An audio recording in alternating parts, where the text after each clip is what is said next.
Your Excellency Bola Ahmed Tinubu, President of the Federal Republic of Nigeria, ably represented by the Vice President, Your Excellency Dr. Umar Aliyu Toure, President of the ECOWAS Commission, Your Excellency Mahmoud Ali Yusuf, Chairperson of the African Union, ably represented also, Your Excellency Dr. Leonardo Santos Simao, Special Representative of the UN Secretary General for West Africa and the Sahel, Excellencies, colleagues, heads of state and government, distinguished ladies and gentlemen.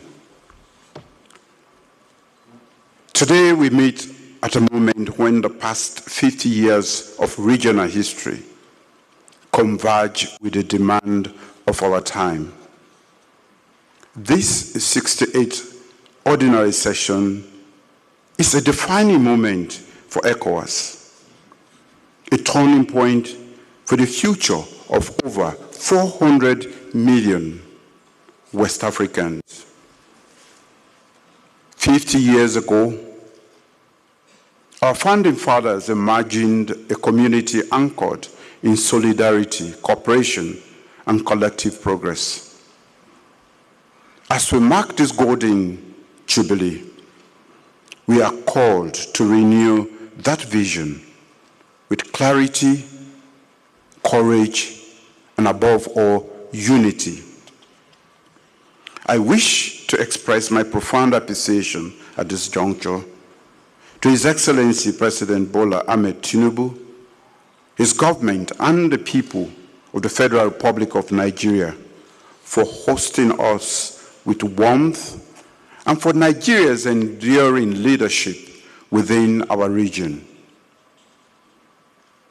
I also recognize their Excellencies, Mr. Mahmoud Ali Yusuf and Dr. Leonardo Santos Simao, for their steadfast partnership and shared commitment to peace and stability in West Africa and the Sahel.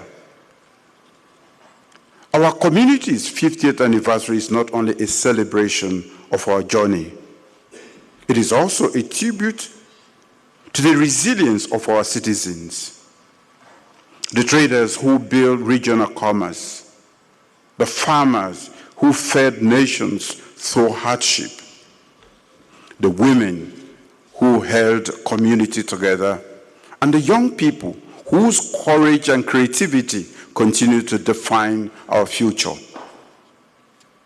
I assumed the chairmanship of the ECOWAS Authority with humility and determination, committed to advancing an ECOWAS that protects the dignity, security, and prosperity of all its citizens. This session is therefore an opportunity to take stock of where we are, confront the realities before us, and chart a future for the next 50 years, a future worthy of hope of our people. West Africa faces some of the most complex and evolving threats in its history. Terrorism, violent extremism, organized crime, and communal conflicts continue to destabilize communities and undermine development. The situation in the Sahel remains particularly grave. Instability in one nation is instability for all. No border can insulate us from violence or fragmentation. The courage of our defense and security forces deserve our utmost admiration. Yet, terrorist networks continue to exploit fragility and attempt to expand their influence. Our response must therefore be united and uncompromising. Security is not only a military obligation, it is a human imperative, essential for protecting families livelihoods, and the dignity of our citizens. We must strengthen collective action, integrated intelligence systems, coordinated border operations, and the operationalization of ECOWAS standby force for counter-terrorism. Our ministers of finance and defense are advancing modalities for sustainable financing and preparing to raise a 1,650 personnel counterterrorism brigade by the end of 2026. But we must also pair security with governance, education, job creation, and community resilience. It is only through such holistic approaches that we can dismantle extremism at its roots. The architects of ECOWAS understood that democracy is inseparable from peace, justice, and development. Today, that democratic order is being tested. The resurgence of unconstitutional changes of government threaten our regional stability, undermines our citizens' rights, and weakens our collective future. The instability in Guinea-Bissau and the attempted coup d'etat in Benin remind us that democracy requires constant vigilance and principled action. On behalf of this authority, I strongly condemn the unconstitutional change of government in Guinea-Bissau and the attempt to subvert the constitutional order in Benin. I commend the rapid mobilization of ECOWAS troops and air assets, with Nigeria taking the lead to safeguard constitutional order in Benin.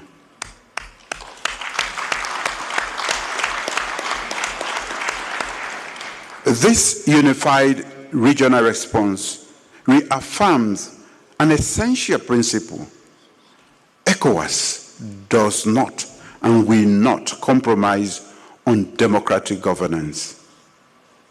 I express solidarity with the people of Guinea-Bissau and stand firmly with His Excellency President Patrice Talon and the people of Benin for their steadfast defense of constitutional order. To our member states in transition, ECOWAS remains committed to supporting credible, inclusive, and time-bound pathways back to constitutional rule. Our citizens deserve legitimate leadership and accountable governance. We must uphold the ECOWAS protocol on democracy and good governance with clarity and moral conviction. Our citizens expect leadership, not hesitation, at this critical juncture. We commend His Excellency President Alassane Ouattara and the people of Côte d'Ivoire for reaffirming democratic participation and electoral dignity. While security and democratic challenges confront us, our citizens are also burdened by rising living costs, trade disruptions, shrinking opportunities, and pressure on national economies. In this context, regional and economic integration is not optional. It is the bedrock of the ECOWAS vision and the foundation upon which our collective prosperity, stability, and global relevance must continue to grow. To realize this aspiration, we must deepen economic connectivity by eliminating trade barriers, harmonizing trade policies, advancing monetary convergence, and accelerating the establishment of the ECOWAS single market in alignment with the African Continental Free Trade Area.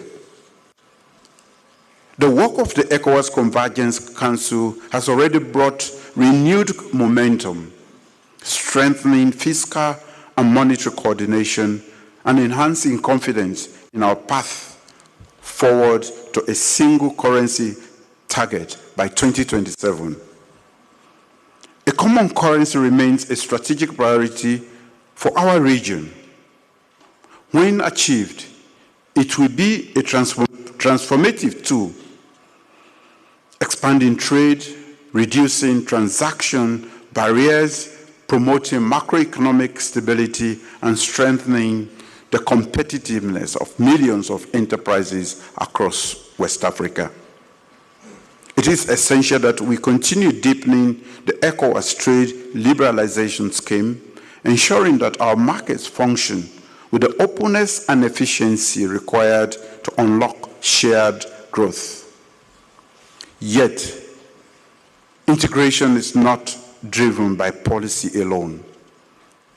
A truly connected region must also build the physical and digital arteries that bind our nations and communities together.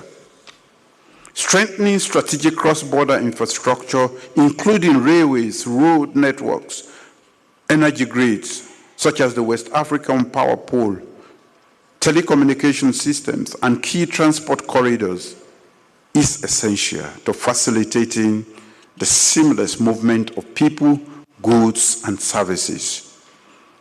These investments, though ambitious, are catalytic. They will unlock new economic opportunities, connect isolated communities, and raise living standards across our region. As Africa moves boldly towards continental integration, our role within the AFCFTA must become more strategic.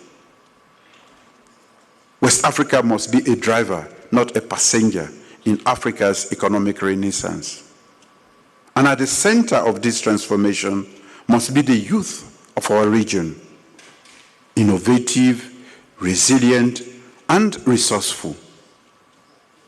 They are not only participants in our development journey, they are the authors of the ECOWAS story for the next 50 years.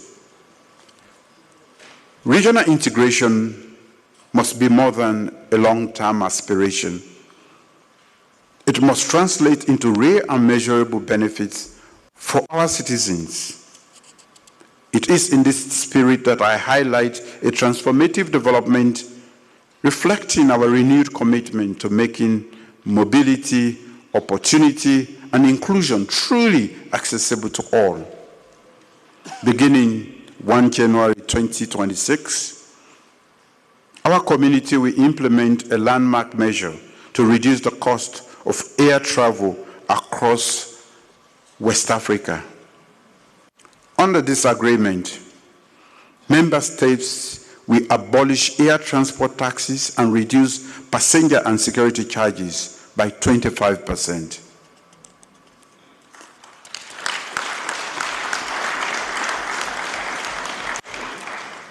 This is a bold affirmation of our collective resolve to ease the movement of our people, deepen regional trade, stimulate tourism, and strengthen the social and economic ties that define our community. For far too long, the high cost of air travel has discouraged movement, constrained business, and kept families apart. By lowering these barriers, ECOWAS is demonstrating leadership that is practical, people-centered, and responsive to the realities of everyday life. This reform is emblematic of the ECOWAS we are building, an ECOWAS where integration is not an abstract idea, but a tangible experience for 400 million people who call this our region home. As we advance these integration efforts, we also remain acutely aware that millions of our citizens continue to face displacement, food crises, flooding, and climate-related shocks. This humanitarian reality calls for deeper coordination with partners, stronger early warning systems, and better funded disaster risk management. Climate adaptation is essential to safeguard food security, protect livelihoods, and build resilient communities. Women and youth who carry both the burden and hope of our region must remain central to our humanitarian and climate strategies. Excellencies, ladies and gentlemen, strong regional institutions are the backbone of our collective aspirations. Without effective institutions, security weakens, democracy falters, and economic integration stalls. Our reform agenda must therefore prioritize efficiency, transparency, accountability, and measurable impacts across all ECOWAS institutions. Financial sustainability is essential. I urge all member states to honor their statutory obligations to ensure the continued effectiveness and credibility of our community.